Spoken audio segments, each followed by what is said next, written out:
अभी ATP ADP में बदल जाना एवं डाइफॉस्फोग्लिसरिक एसिड अर्थात डीपीजीए NADPH2 द्वारा अवकृत होकर पीजीएएलडी का निर्माण कैसे होते हैं, ये हम लोग रासायनिक प्रतिक्रिया के द्वारा देखेंगे।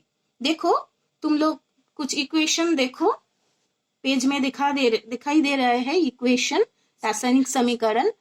इसमें क्या हो रहा है, 12 अणु पीजीए अर्थात 12 अणु फॉस्फोग्लिसरिक एसिड प्लस 12 अणु एटीपी एडिनोसिन ट्राइफॉस्फेट दोनों मिलकर 12 अणु डीपीजीए में बदल जाते हैं अर्थात डाइफॉस्फोग्लिसरिक एसिड में बदल जाते हैं। एवं तुम लोगों को पता है जो एटीपी 12 अणु वो एडीपी में बदल जाते हैं। देखो 12 अणु एटीपी 12 अणु एडीपी में बदल हो चुका। नेक्स्ट क्या होता है, ये जो 12 अणु डाइफॉस्फोग्लिसरिक एसिड तैयार हुआ है, ये डाइफॉस्फोग्लिसरिक एसिड 12 अणु NADPH2 के द्वारा अवकृत हो जाते हैं। दोनों में अवकरण की क्रिया होता है। अवकरण की क्रिया के बाद क्या होता है, 12 फॉस्फोग्लिसरल्डिहाइड 12 अणु फॉस्फोग्लिसरल्डिहाइड PGALD का निर्माण होता है। साथ साथ 12 अणु NADP का निर्माण होता है। NADP पौधे की शरीर में संचित हो जाते हैं एवं 12 अणु H2PO3 का निर्माण होता है। तो अभी ये जो 12 अणु फॉस्फोग्लिसरल्डिहाइड तैयार हुआ है, ये 12 अणु फॉस्फोग्लिसरल्डिहाइड देखो दोनों अंश में डिवाइड हो जाते हैं। एक में 2 अणु PGALD एवं अदर पार्ट में देखो 10 अणु PGALD। तो 12 अणु फॉस्फोग्लिसरल्डिहाइड 2 अणु फॉस्फोग्लिसरल्डिहाइड एवं 10 अणु फॉस्फोग्लिसरल्डिहाइड में बदल जाते हैं। 2 + 10 = 12। तो ये जो 2 अणु फॉस्फोग्लिसरल्डिहाइड तैयार होते हैं, वो 2 अणु फॉस्फोग्लिसरल्डिहाइड से क्या होता है, 2 अणु एटीपी तैयार होते हैं, साथ साथ FDP तैयार होता है। FDP क्या है, फ्रुक्टोज डाइफॉस्फेट। फ्रुक्टोज डाइफॉस्फेट एवं ये जो फ्रुक्टोज डाइफॉस्फेट एवं 2 अणु एडीपी तैयार हुआ है, ये दोनों आपस में मिलकर ग्लूकोज का निर्माण करते हैं। तो ग्लूकोज का निर्माण करने के लिए 2 अणु एडीपी उसके साथ रहता है फ्रुक्टोज डाइफॉस्फेट, वो 2 अणु PGALD से तैयार होता है। ये दोनों मिलकर तैयार होता है ग्लूकोज अर्थात प्रकाश संश्लेषण का एकदम अंतिम प्रोडक्ट जिसे कहते हैं C6H12O6।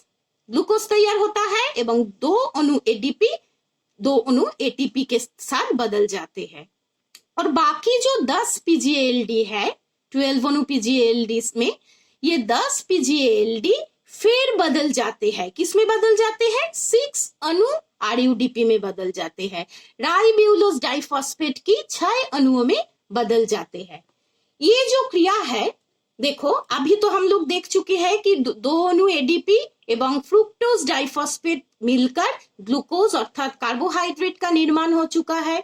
यहाँ तक कि डार्क स्टेज का बा अप्रकाशीय अवस्था का जो क्रिया है, सारी क्रिया यहाँ तक ही समाप्त हो जाते हैं अर्थात प्रकाश संश्लेषण की क्रिया समाप्त हो जाते हैं।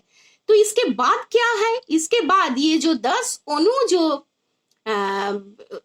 PGALD रहता है, ये 10 अणु PGALD फॉस्फोग्लिसरिक एसिड RUDP के से 10 अणु फॉस्फोग्लिसरिक एसिड RUDP के 6 अणुओं में बदल जाते हैं।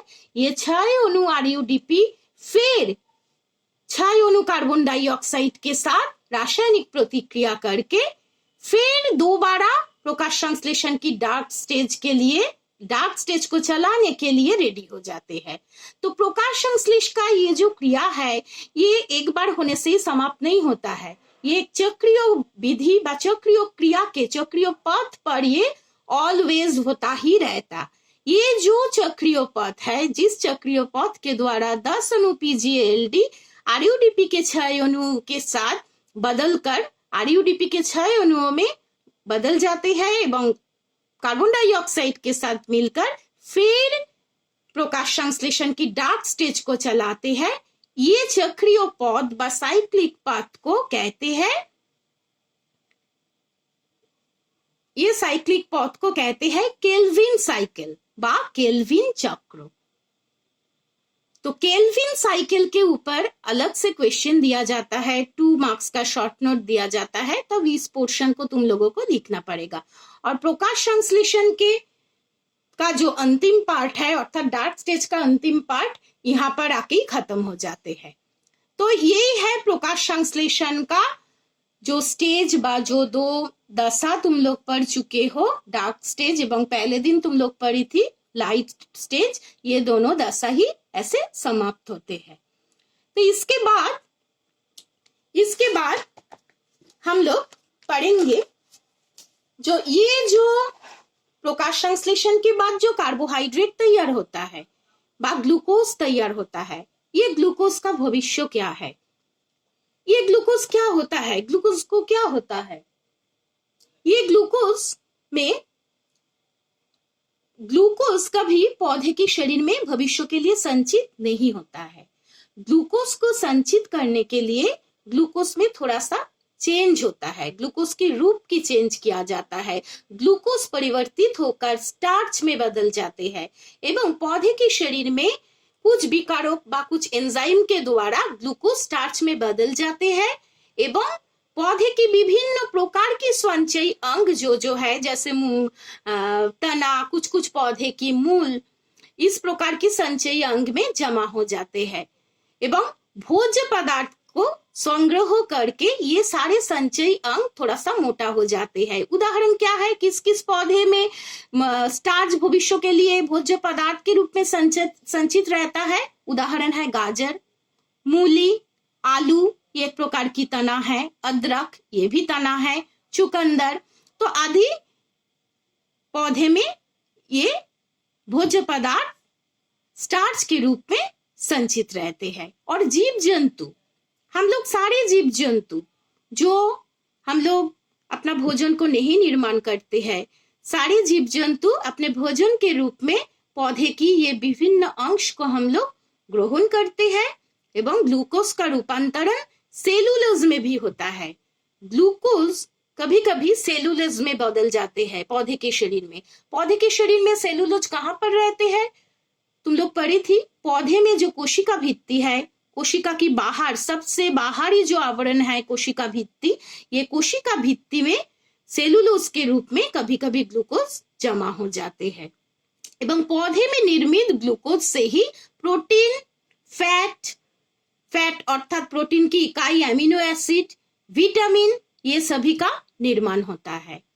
तो यही है प्रकाश संश्लेषण में जो भोज्य पदार्थ कार्बोहाइड्रेट निर्माण होते हैं उसका भविष्य। यहाँ पर एक शॉर्ट क्वेश्चन आता है, तुम लोग अच्छा से याद करके रखोगी।